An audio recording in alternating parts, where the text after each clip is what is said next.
মহাকাশের অতল গহ্বরে রয়েছে জানা অজানা নানা রহস্য, যার খুঁটিনাটি বের করতে প্রতিনিয়তই চেষ্টা করে চলেছেন বিজ্ঞানীরা। এবার চাঁদে পানির অবস্থান শনাক্ত করার প্রক্রিয়া শুরু করেছেন তারা।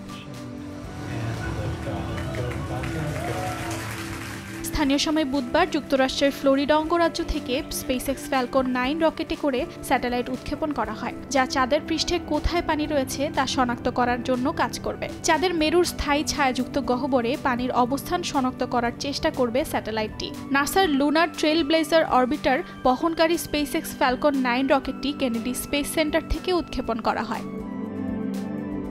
স্যাটেলাইটটি মহাকাশে চাঁদের পৃষ্ঠের একটি ধারাবাহিক মানচিত্র তৈরি করবে, যা পানির অবস্থান নিশ্চিত করতে সহায়তা করবে। তবে চাঁদে কিভাবে পানি পৌঁছেছে তা নিয়ে আছে বিতর্ক।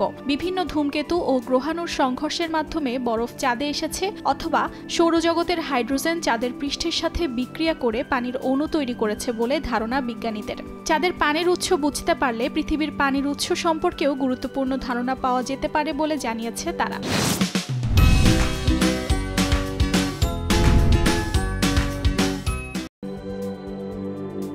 চাঁদের পৃষ্ঠকে প্রায়ই শুষ্ক মনে করা হয়। গবেষণায় দেখা গেছে সেখানে কিছু পরিমাণ পানি রয়েছে। চাঁদে ঠিক কত পরিমাণ পানি রয়েছে তা এখনও অনিশ্চিত, তবে নাসার অনুমান এটি কয়েকশো মিলিয়ন টনের মতো হতে পারে। চাঁদের মেরুর শীতল ও স্থায়ী ছায়াযুক্ত অঞ্চলে উল্লেখযোগ্য পরিমাণ বরফের আকারে পানি থাকতে পারে বলে দীর্ঘদিন ধরে অনুমান করছেন বিজ্ঞানীরা। অর্জিতা শেহজিন, সময় সংবাদ।